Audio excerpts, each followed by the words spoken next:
اهدنا الصراط المستقيم.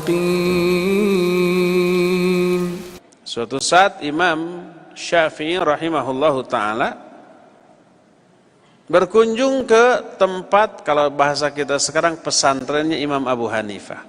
Imam Abu Hanifahnya sudah meninggal. Beliau berkunjung ke madrasah Imam Abu Hanifah.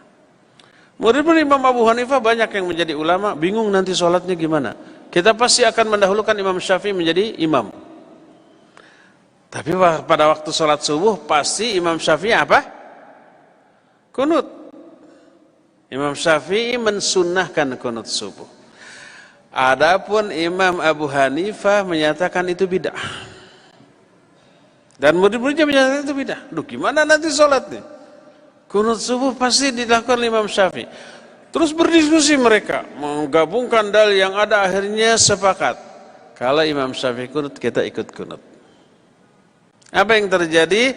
Ketika sholat subuh Imam Syafi'i jadi imam, pada sholat subuh ternyata beliau tidak kunut. Padahal makmumnya siap kunut. Ketika ditanya kenapa Imam Syafi'i tidak kunut, sebab saya ihtiram kepada Imam Abu Hanifah yang dikuburkan dekat sini. Beliau berpendapat kunut itu bid'ah, maka saya tidak. Bayangkan apabila Imam Abu Hanifah benar-benar masih hidup. Syekh Al-Albani rahimahullah menyatakan sami Allahu liman hamidah rabbana walakal hamdu. Kesini itu bid'ah dhalalah. Beliau jelaskan dalam kitab sifat salat Nabi. Jadi sedekap sami Allah liman hamidah, sedekap itu bid'ah dhalalah kata Imam Syekh Al-Albani. Boleh kita katakan beliau imam karena memang realitanya begitu. Beliau diikuti pendapat-pendapatnya oleh ulama-ulama lain setelahnya. Tapi ketika beliau sholat di Riyadh bermakmum di belakang Syekh bin Baz rahimahullahu ta'ala, Syekh bin Baz berpendapat sami Allahu liman hamidah sunnah sedekap. Maka Syekh Al-Albani pun ikut sedekap. Ditanya, bukankah kata anda ini adalah bid'ah dhalalah finnar?